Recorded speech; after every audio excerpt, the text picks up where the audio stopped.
Okay, welcome back. Our next guest is a marvelous creative who turns fantasy into fashion from her roots in the comic world to her passion for sustainable style. She's bringing together art, legacy, and community seamlessly.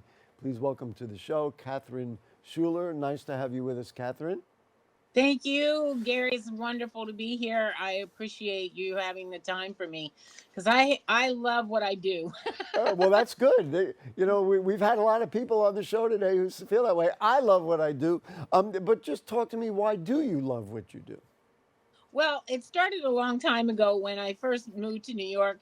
I was one of the first plus size models, and it started there because I didn't fit the mold of what a model should be, and I said that's okay. I'm not conforming, so I sort of am a pioneer and a trailblazer in that respect, and I made the leap into fashion through the full figured arena, and I never looked back. So it's all about diversity and inclusivity, and that is just a great mantra for my everyday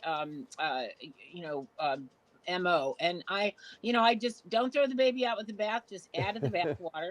I met my husband at a go see, which is a casting. They didn't have cosplayers in those days, so they were hiring models to wear costumes at Comic Cons. So I went up for an interview for She Hulk because they went to the plus agency and they wanted big girls. So I went to Marvel and met my husband who was conducting the interviews, and he said, "Oh, you'd be much better for the Enchantress." And I thought, well, that's a pickup line I've ever heard.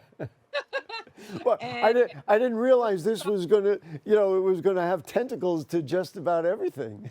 I know. And it was just one of those things where I didn't know much about the comic book world because my family kind of say, read a book, don't read a comic book. And it is completely wrong.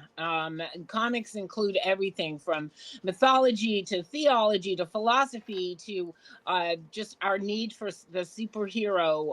So it was a real match made in heaven when I met him because comics and fashion were so related because everyone wore a costume, and you want the readers to pay attention, either off the character or change their costume. So Uh, I you, learned very early on about the fashion aspect of comics. you have pretty much answered what my next question was going to be about the relationship.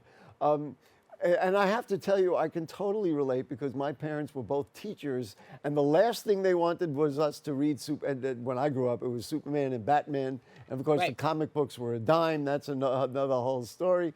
Um, 10 cent leg. have you then become a comic book, devotee as a result of all of what you just told me? Well, it's the biggest. Stan Lee created the biggest literary narrative ever created, a backdrop that's 7,500 characters. So for me to be a devotee, my husband really defined what a devotee was because he was the heart and soul of Marvel Comics. He passed away in '96, but he had worked there from 1978 and to 1996 when he passed away, and he wrote Captain America longer than anyone. He edited 120 titles a month. He created the official handbook of the Marvel Universe.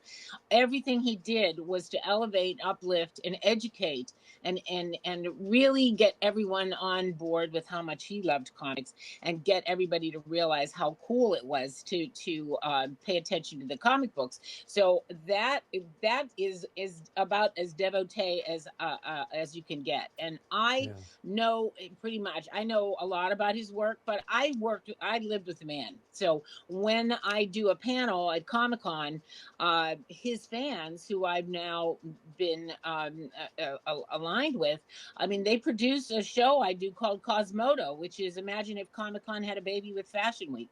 Cosmoda is, you know, it is really everything that I've ever worked on with my fashion background and with comics all rolled into one. And when I'm on a panel with my husband's fans, they know his work, Gary, like Yes. to Oh, the I'm sure. Yeah. right down. issue 307 when so and so did this and so did that. I know the man, so I tell the funny anecdotes about living with somebody who was a comic book genius and very intense. Well, you know, just going back to our own youth when we weren't, you know, encouraged to read comics. What I have learned is that comics are an incredible teaching tool. They engage the youngsters. They certainly give them an imagination, and if you want them to read, it's very interesting because you get the bubble and it says, you know, who's saying what, and it really is educational and instructive.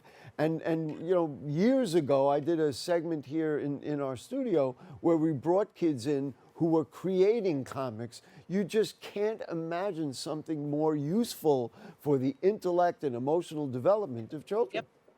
Yep, I'm working with an entity now called Comic Books for Justice, and Terrence Coffey was in Rikers Island for 19 years in prison, Wow. and brought the reading level up from 4th grade level to 12th grade just by having comic books sent into the prisons, and the prisoners were reading them. And he is now out. He found a mentor. He went to school. He got his degree. He's teaching at NYU, and he has this entity called Comic Books for Justice. And he's in the criminal justice department, and you know, an adjunct professor, and really turned his life around and believed in that aspect of, you know, teaching comic books to teaching literacy through comic books. So I'm so proud to be a team member of Comic Books for Justice, and we're going to start doing a lot of work with many different agencies and teaching them to read with comic books. And I also have besides Cosmoda, I have Power Pieces. So one of my husband's fans had a flood in their comic book store up in Riverdale, and he called me because I'm sustainable and asked me what he could do with 60,000 warped comic books. And I said, "That's to me." I'll figure out something. So I have all these warped comic books, and I make jewelry out of them. I make Power Pieces. So you know, I have earrings and necklaces, and so that's what I do. So I'm going to be doing Power Pieces with Comic Books for Justice because it's a way for them, and talk about mental health like your last guest was talking about.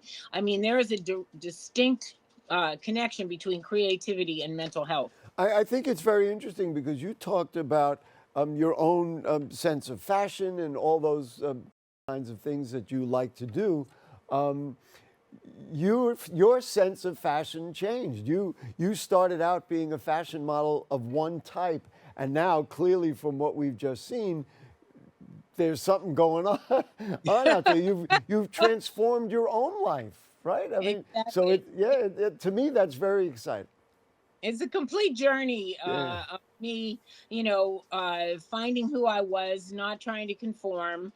And that in of itself is heroic, because I feel like if you appreciate your individuality and that spark in you that makes you unique, there's no way that anybody can hold you down. And I thought, I'm not alone. I mean, I thought, okay, I'm a size 14 and I'm 5'10", but I bet that everybody in the fashion world who wants to dress well is not a size 4 and 5'9", and you know, the typical stereotypical model.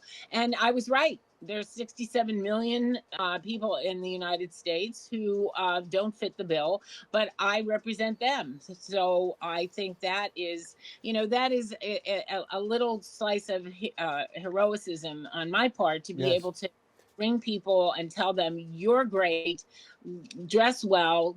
Fashion is self-expression, and whether you're dressing like a superhero or dressing for your life, it matters. Image matters. It sounds to me like it basically cut off the chains, and all of a sudden you felt free. You could create what you wanted to create. Boy, I'm sorry I didn't get to know you. We had taken my parents' apartment after they had both deceased. Took their apartment apart, and I found a stack of comic books that they hid in the closet. And I could have given them to you. Yeah, we would have had would have had a Batman and a Superman and a Wonder Woman a necklace. So what's the bottom line? What is it ultimately that you want viewers to know about with Cosplay Runway and what you do? Well, you know, we do events all through the year up to New York Fashion Week. So we have a lot of different people and what we're working with. We're doing May 1st. We have a gallery opening with Neil Adams' daughter Zia Adams, and she's doing her artwork. And we're featuring it at the 114 West 71st Street Gallery, and it's all on the cosplayrunway.com website.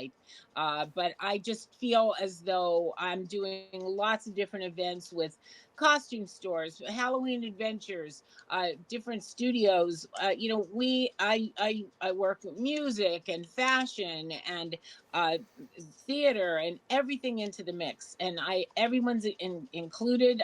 That's my mantra: include yourself. And I believe that, you know, there's a place for everyone.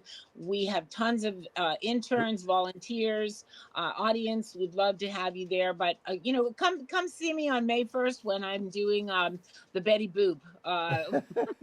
We're mixing in Betty Boop All right, musical. Catherine, So we do gotta run.